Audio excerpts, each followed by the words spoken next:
Isang gabi ng Kapaskuhan sa England ay pinakita si Santa Claus na umiinom sa isang bar.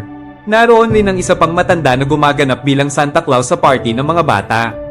Ani Santa ay nauumay na siya sa mga batang humihingi ng regalo tuwing Pasko dahil tila hindi raw nakukontento ang mga ito. Wala namang kamalay-malay yung mga kausap niya na totoong Santa Claus pala ang nasa harapan nila. Di nagtagal ay nagpaalam na si Santa pero binigay niya muna yung regalo para sa apo ng serbedora at nagtaka to kung paano nalaman ni Santa ang pangalan ng apo niya.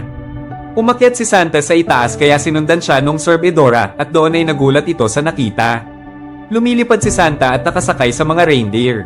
At dahil sa kalasingan ay nasukahan niya pa yung serbedora. Sumunod ay pinakita naman sina Jason, ang asawa niyang si Linda at anak nilang si Trudy. Kahit separated ang mag-asawa ay taonan silang dumadalaw sa lola ni Trudy na pinakamayamang tao sa syudad nila. Mataas ang seguridad sa mansyon. Naroon si Gingerbread bilang head security na isa sa mga pangunahing karakter at si Candy Cane bilang caterer na tila may di magandang pag-uugali. At naroon rin ang kapatid ni Jason na si Alva, ang anak nitong feeling famous na si Bert at ang boylet ni Alva na si Morgan na isang sikat at hambog na artista. Lahat sila ay isa lang ang pakay doon ang magpa-impress sa nanay nilang mayaman. Kaya di maiwasang mainggit ni Alva dahil mas paborito si Trudy ng lola niya. At di nagtagal ay dumating na nga ito. Siya si Gertrude, ang pinakamayaman at nagmamay-ari ng pinakamalaking kumpanya sa syudad nila. Pero wala silang kamalay-malay na may mangyayaring di inaasahan sa gabing iyon at yun na ang pinaka-nakakatakot na Paskong mararanasan nila. Habang si Santa naman ay abala sa pamimigay ng mga regalo. Kaso nga lang, barubal siya, nanginginain at umiinom pa sa mga bahay na pinupuntahan niya. Nagtatampo naman si Trudy sa tatay niya dahil tila umiiwas daw ito na ipakilala si Trudy kay Santa. Kaya upang mapawi ang lungkot ni Trudy ay binigyan niya to ng walkie-talkie kung saan maaari daw nitong makausap ng direkta si Santa Claus at makahiling ng regalo dito. Pero syempre, si Jason lang din ang nasa kabilang linya. Kasunod naman nito ay dumating na si Santa sa bubong ng mansyon. Dumaan siya sa chimney gamit ang magic niya upang makapasok. Pero kumain na naman ulit siya at uminom pa ng mamahaling alak bago umupo sa massage chair upang mag-relax. Pero kasabay pala nito ay pinatulog ni Gingerbread yung guard sa security room at nagbigay siya ng hudyat sa mga lihim niya palang kasabwat upang gawin na ang pinaplano nila. Kasunod ay pinutol niya ang communication line kaya nawala ang internet at telephone connection nila. Noon din ay dumating na ang bangungot nila. Siya si Jimmy. Tinapos niya yung gwardya sa gate at pumasok siya kasama ang armado niyang mga tauhan. Habang pinatay naman ni Candy Cane ang lahat ng mga gwardya ng pamilya sa labas at sa loob ng mansyon. Kaya agad dinala ng mga natirang gwardya sina Bertrand sa loob ng panic room pero bago pa sila makarating doon ay hinarang sila ni Jimmy. Pero mahusay pala makipaglaban si Jimmy kaya natalo niya yung dalawang natirang gwardya at tuluyan niyang na-hostage ang buong pamilya. Noon din ay nagising si Santa na nakatulog pala. Naramdaman niyang may nangyayari at ayaw niyang madamay kaya sinubukan niyang tumakas. Ang problema, biglang ayaw nang gumana ng powers niya. Kaya nang pumasok yung isa sa kwartong kinaroroonan niya ay nagtago na lang siya. Pero di inaasahang nakita siya nito kaya nagkaroon ng laban sa pagitan nilang dalawa. Dumagdag pa sa problema ng matakot yung mga reindeer sa putok ng baril kaya lumipad sila palayo. Kaya ngayon ay na-stranded na si Santa. Bukod pa doon ay di niya sadyang napatay yung kalaban nang mahulog sila sa bintana at bumagsak to sa matulis na bagay. Kaya malamang na ma-postpone ang retirement niya bilang Santa. Kaya tatakas na lang sana siya kaso napansin niya si Trudy sa loob ng bahay habang nando naman si Jimmy upang sabihin ang pakay niya sa pamilya. Gusto niya palang kunin ng $300 million na sa mga oras na yon ay nakatago sa safety vault sa basement ng mansyon. Pero di nagtagal ay nadiskubre ni na Jimmy yung napatay nilang kasamahan. Kaya hinalugog nila ang buong mansyon upang hanapin kung sino man ang pumatay dito. Napasok yung isa sa kinaroroonan ni Santa. Kaya kumuha ng armas si Santa mula sa sako niya pero puro laruan lang ang laman nito. Pero wala na siyang ibang pagpipilian. Kaya sinubukan niyang lumaban gamit ang mga regalo. Pero talagang mahusay at matibay yung nakatapat niya kaya nagtamo siya ng mga sugat at nahirapan siya ng husto. Pero sa huli ay natalo niya rin to matapos niya tong masaksak ng parol sa mata at makuryente. Habang binabantayan naman yung pamilya, ay sinubukang tawagan ni Trudy si Santa gamit yung laruang walkie-talkie na bigay ng tatay niya. At nagkataon naman na nasagot nga to ni Santa. Humingi ng tulong sa kanya si Trudy at nakita naman ni Santa na good girl si Trudy kaya nagpa siya si Santa na tulungan siya. Pero nakita siya ni na Jimmy sa CCTV kaya inutusan nito si na Gingerbread na huntingin siya. Pumunta si Santa sa gate para humingi sana ng tulong pero natagpuan niya doon yung guard na wala ng buhay. Doon ay nakausap niya sa radyo si Jimmy. Ani Santa ay pakawalan daw ni Jimmy yung pamilya at hanapin niya yung reindeer na lumipad. Pero di naniniwala si Jimmy na totoong Santa siya. Are you fucking with me? Kaya pinagbantaan siya ni Santa. Santa Claus is coming to town. Kaya pilit na pinaamin ni Jimmy si Bertrand kung sino yung Santa na inarkila nila.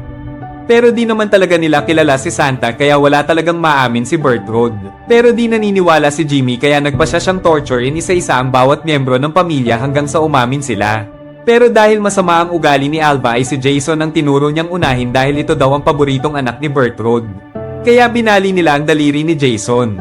At nang puputulan naman nila ang pototoy niya ay umawat si Trudy at sinabi niyang kaibigan niya si Santa at uubusin niya silang lahat. Pero ani Jason kay Trudy ay hindi daw totoo si Santa. Kaya dahil sa sama ng loob ay tumakbo si Trudy. Habang si Santa naman ay naggagamot ng mga sugat niya. Dahil sa hirap at sakit ay nakatulog siya at napanaginipan niya ang kanyang nakaraan kung saan dati pala siyang sundalo.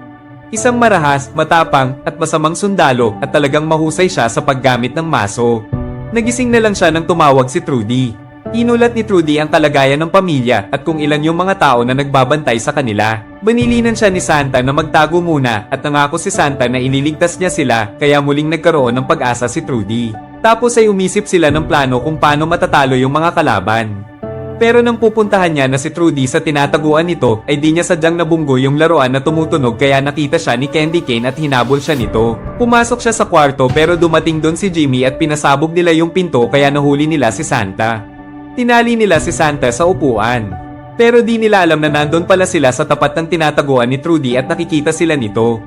Chinek nila yung bag na dala ni Santa pero puro regalo lang talaga ang laman nito at nagtaka sila dahil napakarami ng mga ito. Pero di pa rin naniniwala si Jimmy na siya si Santa.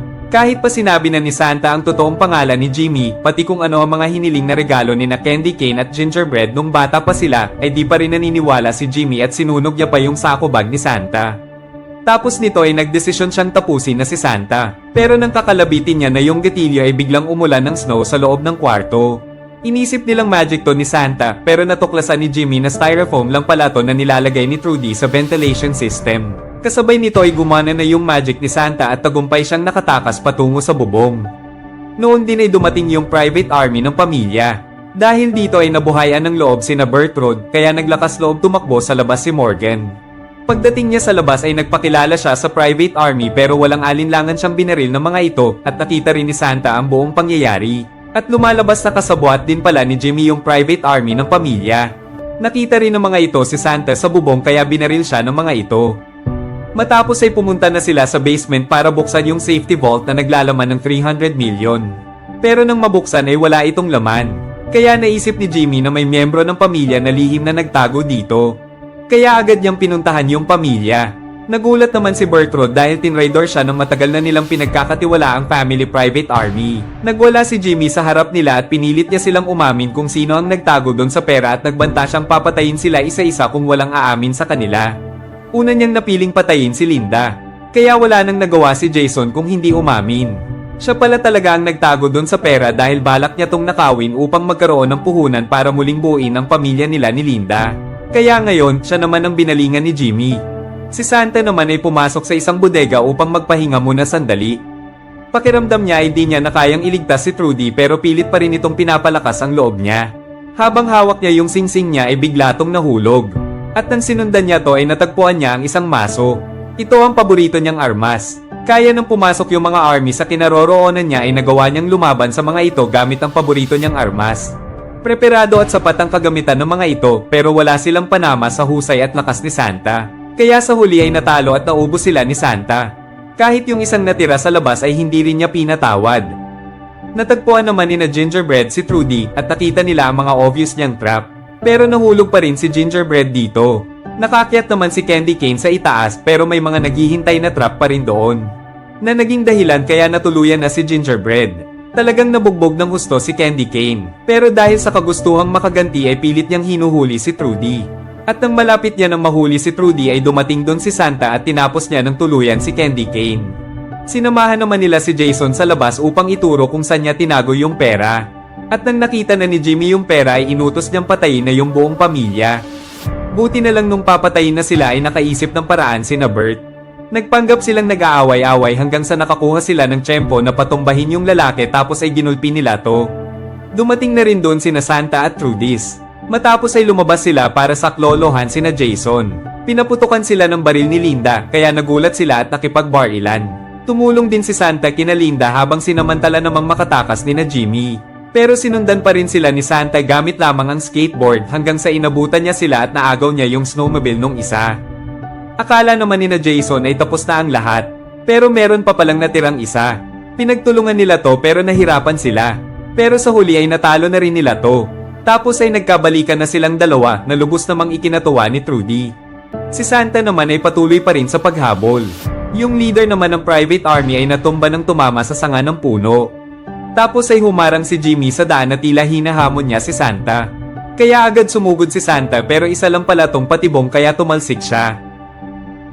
Doon ay nalinawan na si Jimmy na totoong Santa Claus nga ang kaharap niya. Pero lalo pang nagalit si Jimmy dahil bitter talaga siya sa Pasko. Kaya naglaban silang dalawa ni Santa hanggang sa sumabog na yung lugar nilang dalawa. Pero patuloy pa rin silang nag-away na tila pareho silang may galit sa isa't isa. Hanggang sa napunta sila sa tabi ng lumang chimney. At nang matatalo na ni Jimmy si Santa, ay hinawakan ni Santa si Jimmy at ginamit niya yung power niya kaya lumusat silang dalawa sa chimney. Kaya dahil dito ay tuluyan nang natapos si Jimmy. Pero biglang may bumaril kay Santa. Buhay pa pala yung leader ng private army. Pero dumating si Bertrand at binaril niya din to.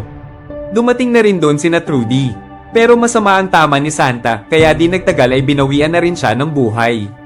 Pero dahil lahat sila ay naniniwala na ngayon na may totoong Santa Claus, bigla siyang muling nabuhay.